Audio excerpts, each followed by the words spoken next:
Halloween Horror Nights is just too busy these days. I miss the good old days. We never get good IPs anymore. Halloween Horror Nights used to be so much scarier. Ugh, they just don't push the boundaries like they used to. The event has gotten way too family friendly. Blah, blah, blah. If you're a theme park fan who's been on the internet this Halloween season or any in the past couple of years, you've probably seen or heard some of these complaints.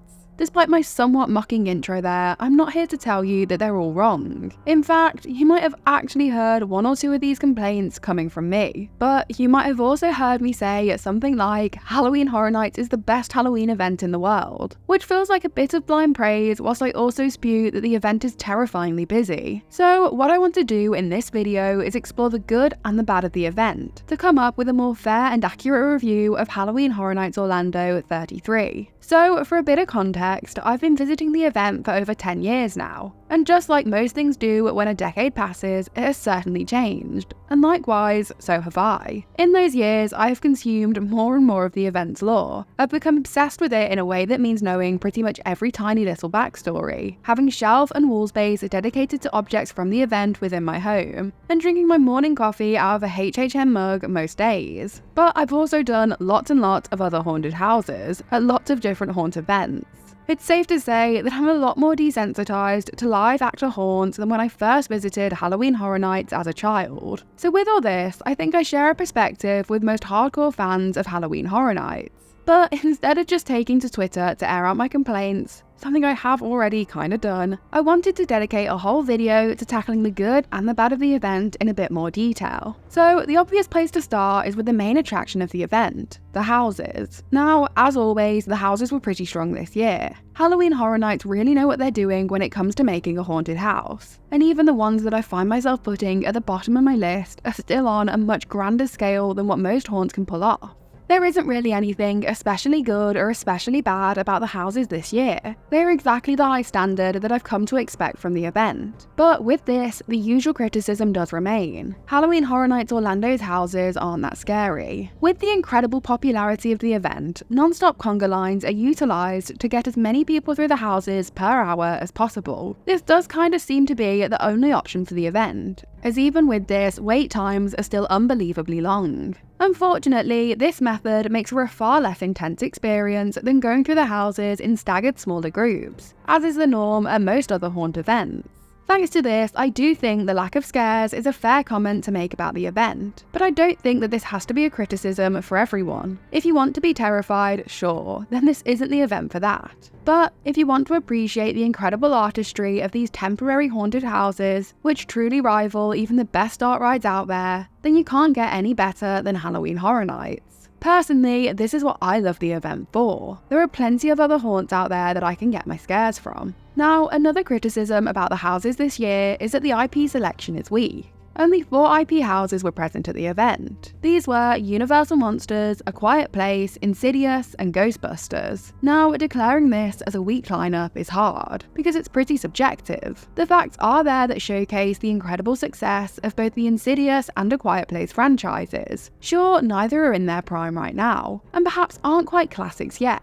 Although I would argue that they're both pushing that modern classic status already, then Ghostbusters Frozen Empire might not have been the biggest hit, but the Ghostbusters name can still pull a crowd. Plus, as I've mentioned in many other videos, I adore the consistent presence of the Universal monsters these days, and love how they're used to build original stories. I've recently dedicated a whole video to the merits of original haunted houses, so check that out if you want to hear more. But essentially, creating new stories allows for far fewer restrictions upon the creative team, who seem to flourish when allowed this freedom. Personally, I think the IP complaints come down to the lack of 2 things. Number 1, the lack of a classic horror franchise. If we look at the past decade of Halloween Horror Nights, most house lineups feature 1 or more clear classics. There's Halloween, Freddy vs. Jason, The Texas Chainsaw Massacre, The Shining, The Exorcist, Poltergeist, An American Werewolf in London, Chucky, Beetlejuice, and Saw. Now, Insidious is only 6 years younger than Saw, and as I said, is pushing that classic status. but I'm not sure the red-faced demon or the bride are quite as recognizable to your average person as Jigsaw, Billy the Puppet, or whatever name you want to use is. Now, I might be wrong, but I think it's fair to say that this is a franchise without one clear icon. Now, for the films, this makes them interesting, but for broad recognizability and merchandise sales, I don't think it helps. I think for many people, the event was missing that merchandise shifting slasher icon. Next up, there's no major current IP. Both Insidious and A Quiet Place have released new films in the past year or so, but they aren't the current hot horror property by any stretch. What I mean by this is that they aren't filling the expectations set by The Walking Dead and Stranger Things. Now, this is certainly a tall order, and not something that I think we should expect from the event every year, but I do think that it's part of what leads to some people's complaints. It has been a pretty exciting decade to be a horror fan, but Halloween Horror Nights don't seem to be able to obtain many of these IPs for their event. I must admit that I did personally feel the slight lack of having a brand new movie or TV IP that got me really excited. A Quiet Place was the only wholly new IP for Halloween Horror Nights this year, and while this franchise is popular and something I'm a fan of, it was a tough one to imagine in a house setting. Thankfully, it did work pretty well, and nevertheless, IP far from makes or breaks the event. Personally, I believe the original houses are where the true excitement of Halloween Horror Nights lies. The original houses were great again this year. Monstrous, the Monsters of Latin America had some great scares. Goblin's Feast had so many cool details. Major Sweets Candy Factory was pure fun. Triplets of Terror helped tick that empty slasher box. The Museum Deadly Exhibit was super unique, and Slaughter Cinema 2 was hilarious. Although these do take most of my top spots this year, I must admit that my number one house was in fact Insidious The Further. This house never failed to get my heart racing just a little quicker than it was before, and it took me back to the days where the event used to genuinely terrify me as it was so packed with unpredictable scares. Sadly, unlike the houses, I believe that the scare zones just keep getting worse. Swamp of the Undead was okay, but does blur with pretty much every zone in the Central Park area. I know the trees offer a good natural theme, but I'd actually love to see something more fresh here in the future. I thought Demon Queens felt rather sparse, but nowhere near as sparse as Duality of Fear. Sinister and surreal aside, the best element of this zone by far, and who I'll discuss more later, the chainsaws in this area barely felt that they should have been counted as a zone, and in past years they certainly wouldn't have been. Then, despite what security liked to shout when it got busy, Enter the Blumhouse just felt like a photo op area. There's one clear standout scare zone this year, which is Torture Fair. Featuring multiple massive props and a brilliant small stage show, this was really the only zone that I could actually enjoy. Working with the largest space, it's not a surprise that the zone in this section of the park is pretty much always the best. The biggest stumbling block for scare zones is just how crowded the park is. Today, it's pretty unavoidable to attend and it not feel busy. You might get lucky and go on a quieter night, but most times I went this year, it got to the point that it was hard to walk around. I know I've seen many others online saying they feel the same way. Whilst it is a pain to wait in long lines for houses, for me, this isn't the biggest issue with crowds. The problem with crowds is how it affects the scare zones. The scare actors all work super hard to present their characters, but when you can hardly move comfortably through zones, this is hard to appreciate. I'm sure it's also pretty hard on the scare actors themselves, who just want to do their job but struggle to find the space to do it in. Often scare zones feel like they just get in the way of people trying to get from house A to house B, which really shouldn't be the case. But what options do Halloween Horror Nights have? They could charge a higher cost, but it's hard to imagine one that could put off enough people and still keep the event viable. They could also limit multi-night tickets.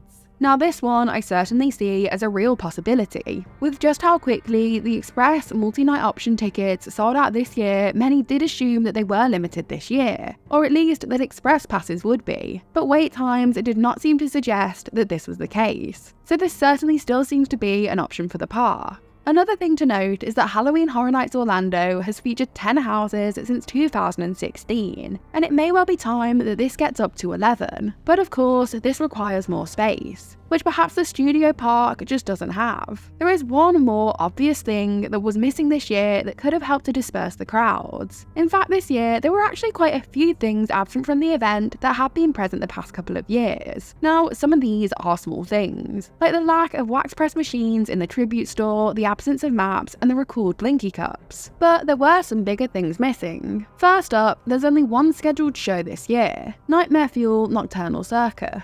While dance shows like this don't typically interest me, I must admit that the stunts in this one are incredibly impressive, and it's certainly been popular with fans, and a show like this gives a nice relief from scares for those that might want it. Sadly, since the loss of Bill and Ted, shows have never been my favourite part of the event, and without going on and on about Bring Back Bill and Ted, I will admit that I miss this sort of humour as a part of the event.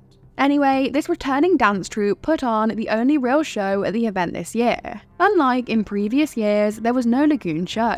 The lack of a lagoon show seems to be due to the fact that the fountains had been down for quite a while, so there was no guarantee that they would be working come the event. So likely the creative team didn't want to waste time on something that might not have been possible. Thankfully, the lagoon show is working once again, so hopefully we will see this crowd occupier return next year. There is also the Death Eater show in Diagon Alley, which occurs at unspecified times. This seems to be done this way due to the land's small size, and it's therefore understandable that adding this show to the schedule would most likely make it impossible to do.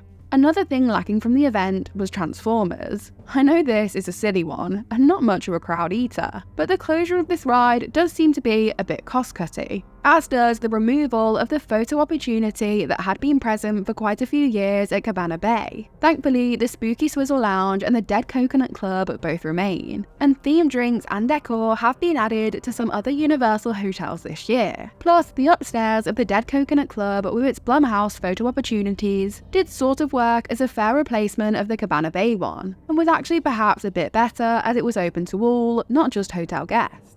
Once again, food and drink was a big feature of the event this year. I love all the themed food, drinks and booths, especially the A Quiet Place one. Now, I could complain about their high prices, but this is more of a general point to make on theme parks than just Halloween Horror Nights itself. Most were incredibly busy, save for two areas. These were the Fanta Bar by the Blumhouse Scare Zone and the Scary Ohio food booth over by ET. The former felt very corporate and more like something I'd expect to see in a Six Flags park. There was no theming to be found, and it was so dark on the approach that I'm sure many assumed there was nothing there. The latter, I feel, more exemplifies the fact that areas of the park kind of feel excluded from the event, which is strange when the rest of the park feels so busy. I think the return of roaming chainsaw hordes would help this. In fact, I think a general refresh to Scare Zone locations wouldn't be a bad idea, as some parts of the park do need a little boost to their atmosphere in my opinion, although it does seem that certain areas of the park aren't possible to put scare actors in anymore, for example the Simpsons area, so thanks a lot for that one, Disney. I also think that a bit more music whilst waiting in line would help, as I found it a little bit lacking this year, something which usually really helps to pass the time for those waiting in those long lines. Finally, I'd like to discuss the branding and icons of this year's event. Unfortunately, we received very little lore about Sinister and Surreal, and sadly they were rather absent from much of this year's merchandise and branding. Instead, the heavy metal guy from Slaughter Cinema 2 found his home upon multiple things including the house t-shirt, and Little Boo once again dominated, something which, despite my love for the little guy, is starting to make him feel a bit less special. The heavy metal hell guy also seems to have inspired the logo and tribute store. This all made for what felt like a bit of a mess. I always miss a clearly defined icon when one isn't present, and do find myself asking for this many years. With all this being said, I did have an incredible time at the event this year. The houses ended up being rather solid in my opinion. There are just a few consistent stumbling blocks that I've come to notice with the event, and only point them out because I'd love to see them improve, although I do get that many of these are very hard to solve. Thank you so much for watching. If you attended Halloween Horror Nights this year, let me know what you thought. Please like, subscribe, check out some of my other videos and the links in the description.